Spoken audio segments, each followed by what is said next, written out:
नमस्ते दोस्तों। स्वागत है आप सभी का हमारी आज की रहस्यमयी और प्रेरणादायक कहानी में। ये कहानी है पहाड़ों में छुपे एक प्राचीन मंदिर की और उस मंदिर से जुड़ी एक ऐसी सच्चाई की जो इंसान को लालच, डर और भक्ति तीनों का असली अर्थ समझा देती है। पहाड़ी गांव और पुराना किस्सा। हिमालय की गोद में बसा एक छोटा सा गांव था, देवकुंड। चारों तरफ ऊंचे ऊंचे पहाड़, चीड़ के पेड़ और बर्फ से ढकी चोटियां। इस गांव के बारे में एक बहुत पुरानी बात कही जाती थी कि गांव के ठीक पीछे वाले जंगल के पार एक बहुत पुराना मंदिर है, महाकालेश्वर पुरातन मंदिर। कहते हैं उस मंदिर तक पहुंचने वाला रास्ता किसी को साफ साफ याद नहीं था। बुजुर्गों के अनुसार बहुत समय पहले कुछ लोग उस मंदिर तक गए थे, लेकिन वापस लौटकर उन्होंने सिर्फ एक ही बात कही थी, जो दिल साफ ना हो वो रास्ता कभी पूरा नहीं देख पाएगा। समय बीतता गया, मंदिर की बात बस एक कहानी बनकर रह गई, लेकिन गांव वालों के दिल में उस मंदिर के बारे में डर और उत्सुकता दोनों जिंदा रहे। राघव, जो शहर से लौटा। इसी गांव में एक युवक रहता था, राघव। बचपन से बुद्धिमान, सपने देखने वाला, लेकिन थोड़ा अधीर। वो नौकरी की तलाश में शहर चला गया। कई साल मेहनत की, छोटी मोटी नौकरियां की, लेकिन किस्मत साथ नहीं दे रही थी। कुछ सालों बाद वो थक कर, टूट कर अपने गांव वापस लौट आया। घर आते ही उसे लोगों की बातें सुनने को मिली। अरे, शहर में कुछ बना नहीं, फिर वापस गांव ही आ गया। किसी ने ताना मारा तो किसी ने तरस खाया।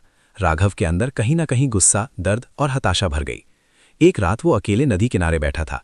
चांद की रोशनी पहाड़ों पर पड़ रही थी। तभी गांव के सबसे बुजुर्ग व्यक्ति दादाजी दीवान सिंह उसके पास आकर बैठे। उन्होंने पूछा, बेटा क्या सोच रहा है? राघव की आंखें भर आई। दादाजी, मेरी किस्मत ही खराब है। कितना भी मेहनत कर लूं, कुछ बनता ही नहीं। लगता है भगवान भी मुझे भूल चुके हैं। दादाजी कुछ देर चुप रहे, फिर बोले, तो क्यों ना उसी भगवान से जाकर सवाल पूछ लो। राघव ने हैरान होकर पूछा, किससे? दादाजी ने धीमे स्वर में कहा, महाकालेश्वर पुरातन मंदिर से, वही जो पहाड़ों के उस पार छुपा है। कहते हैं जो सच्चे मन से जाता है उसे वहां से खाली हाथ कभी नहीं लौटाया जाता। राघव के अंदर उम्मीद की हल्की सी लौ जली, लेकिन उसने संदेह से पूछा, पर दादाजी वहां तक पहुंचा कौन है? रास्ता किसे पता है? दादाजी मुस्कुराए, रास्ता पत्थर में नहीं, इंसान के इरादे में होता है बेटा। सुबह सूरज निकलते ही पीछे के जंगल से ऊपर चढ़ना शुरू करना। जहां रास्ता खत्म लगे वहां सच बोलना, डर नहीं। जहां लालच दिखे वहां ठहर जाना, झुकना नहीं। और जहां अकेलापन लगे वहां भगवान को याद करना, किसी आदमी को नहीं। बस इतना याद रखो, मंदिर पत्थर का है लेकिन दरवाजा तुम्हारे दिल से खुलेगा। इन बातों ने राघव के मन में कुछ जगा दिया। उसने तय कर लिया, मैं उस मंदिर को ढूंढ कर ही रहूंगा। यात्रा की शुरुआत। अगली सुबह राघव ने एक छोटा सा बैग तैयार किया। थोड़ा सा खाना, पानी, एक टॉर्च और दादाजी द्वारा दिया गया एक छोटा सा तांबे का सिक्का जिस पर श्रद्धा लिखा था। दादाजी ने जाते समय बस इतना कहा, किसी को साबित करने मत जाना कि मंदिर सच है, अपने आप को साबित करने जाना कि तू सच है। राघव ने सिर झुकाकर आशीर्वाद लिया और पहाड़ की तरफ चल पड़ा। जैसे जैसे वो आगे बढ़ा, गांव की आवाजें पीछे छूटती गईं, हवा और ठंडी होती गई और जंगल घना होता गया। शुरुआत में तो साफ साफ पगडंडी थी, लेकिन कुछ घंटे बाद रास्ता पत्थरों और झाड़ियों में खोसा गया। थक कर वो एक बड़े पत्थर पर बैठ गया। उसके मन में विचार आया, शायद दादाजी ने बस कहानी सुनाई, कहीं कोई मंदिर लिंदिर नहीं होगा, मैं ही पागल बन गया। उसी समय एक हल्की सी आवाज आई, थक गए हो तो वापस लौट जाओ, अभी भी वक्त है। राघव ने पीछे मुड़कर देखा, कोई नहीं था, सिर्फ हवा पेड़ों में सीटी जैसी आवाज कर रही थी। उसने खुद से कहा, डर मुझे पीछे नहीं घसीट सकता, मैं इतना दूर आ गया हूं, अब खाली हाथ कैसे लौट जाऊं। वो फिर चल पड़ा। पहला इम्तिहान, सच बोलने की चुनौती। कुछ दूर जाने पर अचानक एक साफ सुथरा रास्ता दिखने लगा। राघव ने चैन की सांस ली, अच्छा है, अब शायद आसान होगा। थोड़ी देर बाद उसे एक बूढ़ा साधु जैसा आदमी दिखाई दिया। सफेद दाढ़ी, गेरुआ वस्त्र, हाथ में कमंडल। साधु ने मुस्कुराकर पूछा, किधर जा रहे हो बेटा? राघव ने सोचा, अगर मैं मंदिर के बारे में बता दूंगा कहीं ये मुझे रोक ना ले। उसने कहा, बस ऐसे ही घूमने निकला हूं बाबा, कोई खास जगह नहीं। साधु की मुस्कान हल्की सी गायब हो गई। वो बोले, पहला कदम ही झूठ से शुरू किया, जिसकी मंजिल सच है उसका रास्ता झूठ कैसे हो सकता है? राघव चौंक गया। आपको कैसे पता मैं कहाँ जा रहा हूँ? साधु ने पास के पेड़ की ओर इशारा किया। पेड़ की छाल पर हल्का सा खुदा हुआ था, जो सच से डरे वह यहीं से लौट जाए। राघव को दादाजी की बात याद आई, जहां रास्ता खत्म लगे वहां सच बोलना, डर नहीं। उसने गहरी सांस ली और कहा, बाबा, मैं महाकालेश्वर पुरातन मंदिर की खोज में निकला हूं। शायद मैं अपनी जिंदगी बदलने की उम्मीद लेकर जा रहा हूं, लेकिन मैंने आपसे झूठ बोला क्योंकि मुझे डर था कि आप मुझे रोक देंगे। साधु के चेहरे पर फिर से मुस्कान आ गई। उन्होंने कहा, सच बोलकर तूने पहले दरवाजे पर दस्तक दे दी है। याद रख, भगवान को किसी बहाने की नहीं, साफ नीयत की जरूरत होती है।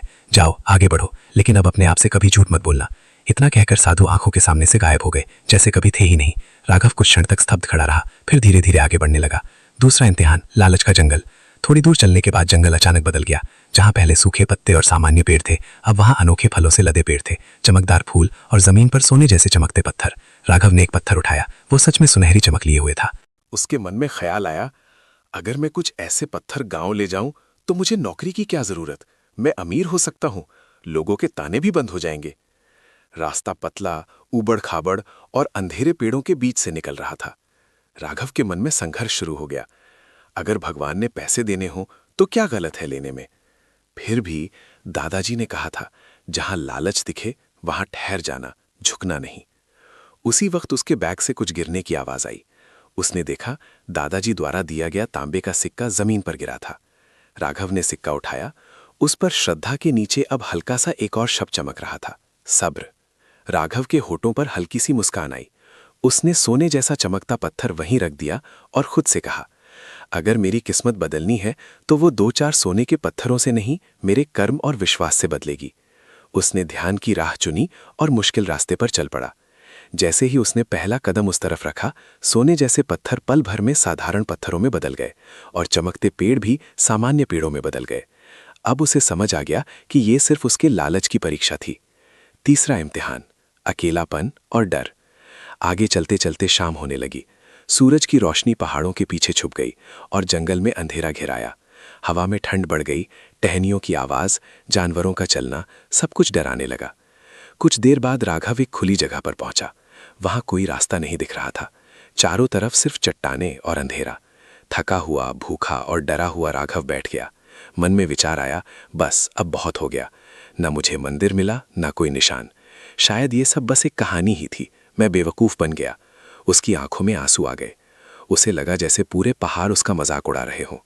अकेलापन इतना गहरा हो गया कि उसे लगा वो दुनिया में बिल्कुल अकेला है। फिर उसे दादाजी की तीसरी बात याद आई, जहां अकेलापन लगे वहां भगवान को याद करना, किसी आदमी को नहीं।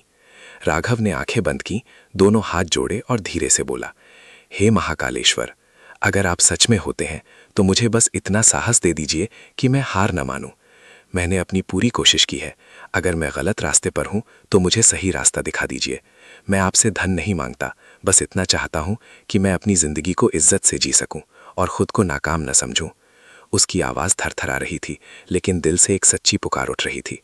कुछ क्षण बाद अचानक हवा का रुख बदल गया। दूर से किसी घंटी की हल्की सी आवाज आने लगी, जैसे मंदिर में घंटा बजता हो। राघव ने आंखें खोली। अंधेरा जस का तस था, लेकिन अब उसके सामने पत्थरों के बीच एक पतली सी सीढ़ी दिखाई दे रही थी, जो पहाड़ के ऊपर की तरफ जा रही थी। उसके दिल में विश्वास जागा, शायद मेरी प्रार्थना सुन ली गई है। वो उठ खड़ा हुआ और सीढ़ियों पर चढ़ना शुरू कर दिया। महाकालेश्वर पुरातन मंदिर। काफी देर तक चढ़ने के बाद अचानक उसके सामने एक खुला मैदान आया। चांद की रोशनी अब साफ दिख रही थी। मैदान के बीचों बीच एक छोटा लेकिन अत्यंत प्राचीन मंदिर था। पत्थर से बना, दीवारों पर पुरानी नक्काशी और दरवाजे पर हल्की सी मिट्टी की परत। मंदिर के ऊपर किसी तरह की चमक नहीं थी, ना कोई सोने का कलश, ना कोई झिलमिल रोशनी, सिर्फ सादगी और एक गहरी शांति। राघव कुछ पल तक वहीं खड़ा रहा। उसके शरीर ने थकान महसूस की, लेकिन दिल ने एक अजीब सी सुकून। वो मंदिर की सीढ़ियों पर चढ़कर अंदर गया। अंदर एक पुरानी शिवलिंग थी, जिसके ऊपर से पत्थर की छत से धीरे धीरे पानी टपक रहा था, जैसे कोई प्राकृतिक अभिषेक हो रहा हो। वो घुटनों के बल बैठ गया। आंखें अपने आप बंद हो गईं। उसके पास न फूल थे, न प्रसाद, न कोई बड़ा चढ़ावा, सिर्फ उसका सच्चा मन और संघर्ष से भरा जीवन। उसने धीरे से कहा, भगवान, मैं यहाँ किसी चमत्कार की उम्मीद लेकर आया था, लेकिन रास्ते में मुझे समझ आ गया कि चमत्कार बाहर नहीं, इंसान के अंदर होता है।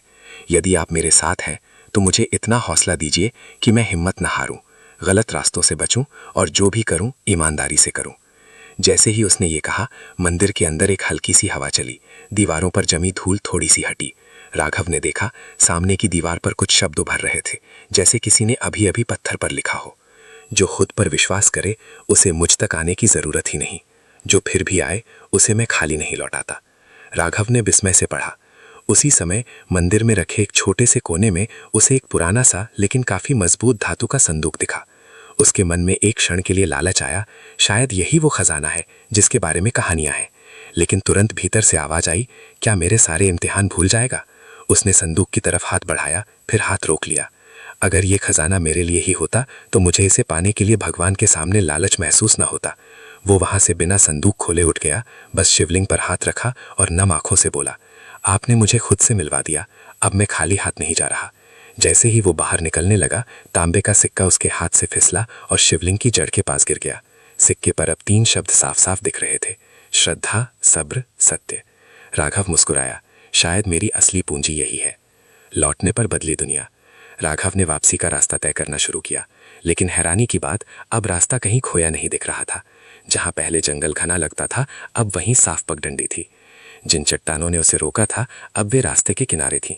उसे एहसास हुआ, रास्ता हमेशा से था, बस मेरी नज़र और नीयत धुंधली थी। कुछ घंटों बाद वो गांव पहुंच गया। गांव वालों ने उसे देखकर पूछा, कहाँ था राघव? तुझे तो लगा था कि तू कहीं खो गया। राघव हल्का सा मुस्कुराया, हाँ खोया था, पर अपने आप को ढूंढने गया था। उसकी आंखों की चमक बदल चुकी थी। अब उसमें हार का बोझ नहीं, बल्कि एक शांत आत्मविश्वास था। दादाजी दीवान सिंह उसके पास आए। तू पहुंच गया था, है ना? राघव ने सिर झुकाकर कहा, हाँ दादाजी, मंदिर सच में है, लेकिन उससे भी ज्यादा सच ये है कि भगवान तुम्हें पहले अंदर से बदलते हैं, फिर बाहर से देते हैं। दादाजी मुस्कुराए। तो अब क्या करेगा? राघव ने कहा, अब मैं सिर्फ नौकरी नहीं खोजूंगा, मैं काम खोजूंगा जो मैं पूरे दिल से कर सकूं। मैं हार मानने से पहले खुद को दोष नहीं दूंगा, और सबसे ज़रूरी बात, मैं अब किसी से अपनी तुलना नहीं करूंगा। मेरी दौड़ मेरी है, किसी और की नहीं। धीरे धीरे राघव ने गांव में ही छोटे छोटे काम शुरू किए। बच्चों को पढ़ाना, मोबाइल और बिजली के छोटे मोटे काम सीखकर लोगों की मदद करना, फिर गांव को शहर से जोड़ने वाले एक ऑनलाइन प्रोजेक्ट पर काम शुरू किया। कुछ वर्षों में राघव ने न केवल अपना जीवन बदला, बल्कि गांव के कई युवाओं को भी प्रेरित किया। कभी जो लोग कहते थे शहर में कुछ कर नहीं पाया, अब कहते थे राघव ने गांव का नाम रोशन कर दिया। कहानी की सीख।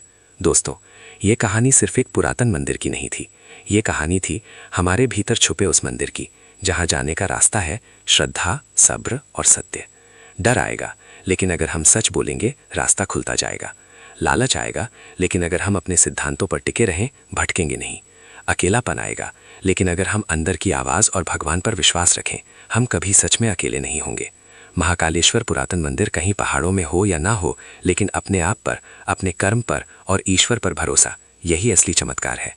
अगर आपको ये कहानी अच्छी लगी हो, लाइक करें, शेयर करें, ताकि जो लोग खुद को हारा हुआ समझते हैं वे भी अपने अंदर छुपे मंदिर तक एक बार ज़रूर पहुंचने की कोशिश करें। और चैनल को सब्सक्राइब करना ना भूलें। धन्यवाद।